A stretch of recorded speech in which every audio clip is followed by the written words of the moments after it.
volcanic rocks. Coral reefs only form near the equator, but Hell's Canyon is thousands of miles north of the equator.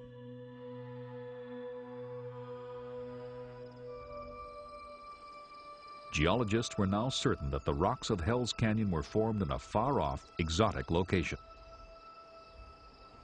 At that time, the landscape looked much different than it does now.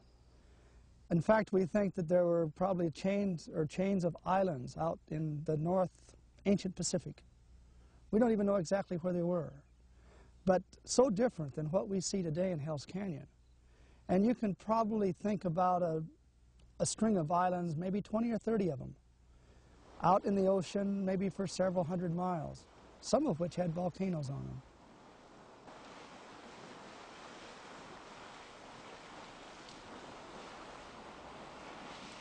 Once in a while, those volcanoes would erupt. And when they erupted, they were powerful.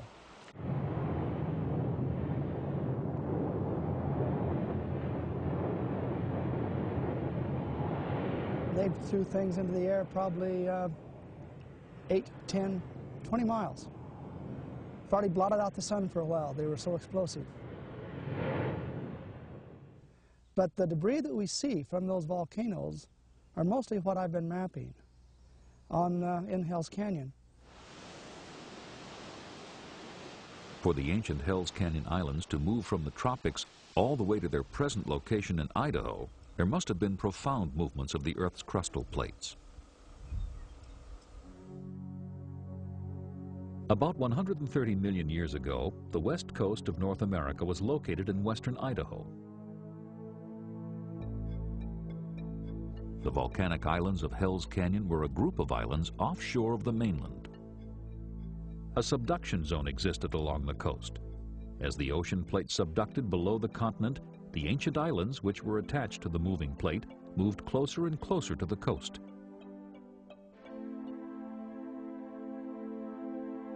Finally, the islands collided with the continent.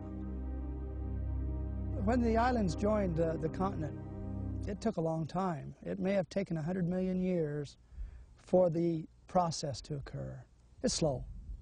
And if we lived, we wouldn't even know it was occurring.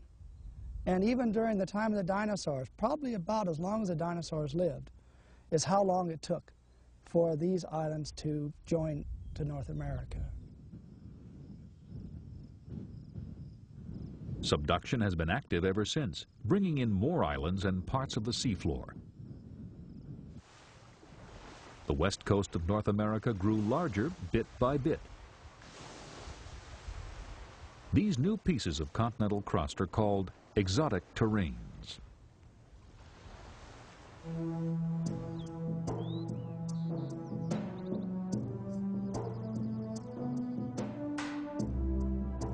In Alaska, at the edge of the original continental landmass, sits Mount Denali, North America's highest mountain. To the south and west, all of the land is exotic, added to the continent by subduction. Anchorage is built on the Chugach terrain, a beautiful exotic land that was once part of the ocean floor.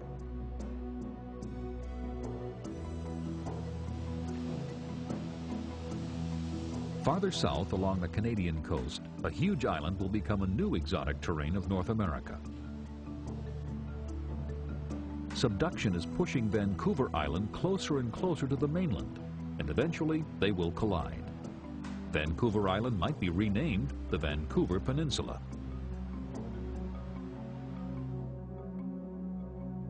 Scientists now believe that much of western North America is exotic. In general, most of the land west of the American and Canadian Rocky Mountains is made of exotic continental crust.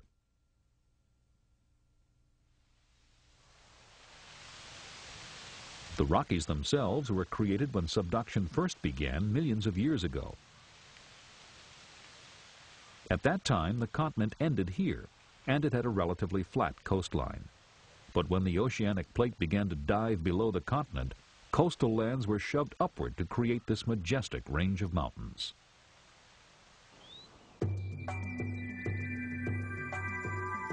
Western North America is perhaps the world's best example of a continent pieced together by tectonic forces.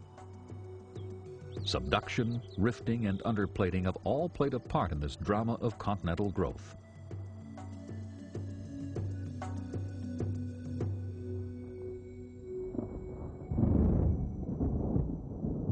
Plate tectonic forces create the continental crust.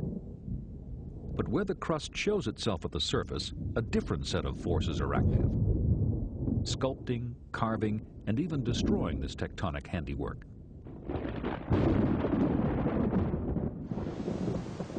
These are the forces of erosion.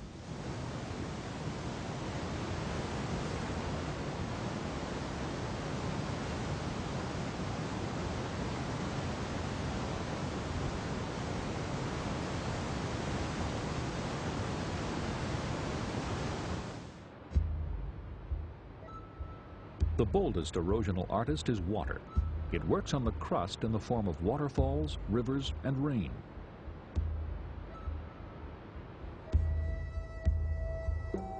One of the Earth's most dramatic water-sculpted terrains is found in the southwestern United States.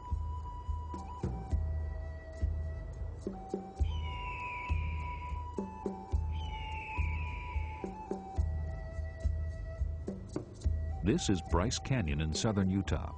It is part of the Colorado Plateau, a great block of the Earth's crust that was arched upward by plate tectonic forces. Water carved this fairyland scene in the soft red rocks of Bryce.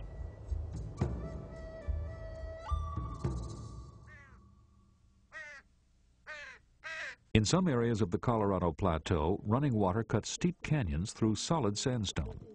Marine deposition, a place where marine depositions took place. At Canyon de Chelly, geology students get a powerful lesson in the processes of canyon formation. This land here was all horizontal and flat.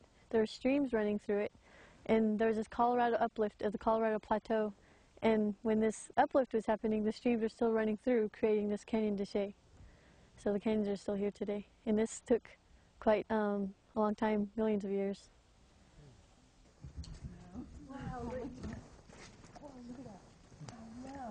As students explore the geology of Canyon de Chelly, they discover something unusual in the cliffs above.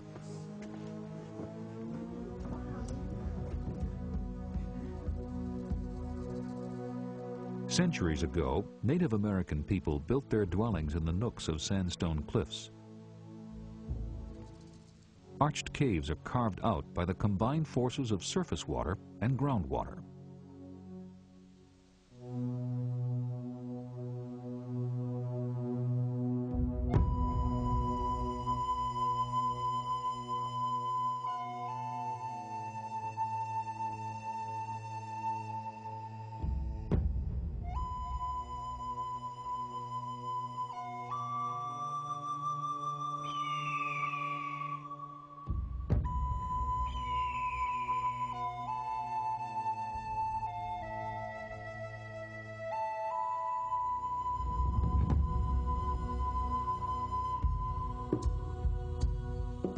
The grandparent of all canyons is the Grand Canyon in Arizona. It is almost too much to believe that this mile-deep spectacle was sculpted by water. But in geologic time, the years are many, and the Colorado River has worked without rest through the ages.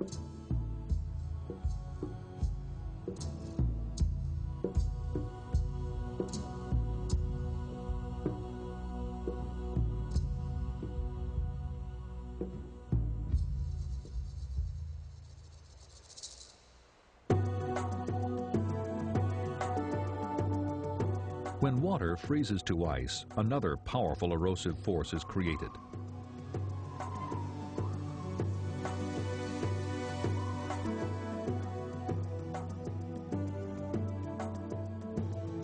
Glaciers sculpt the Earth's surface with a stronger hand than flowing water.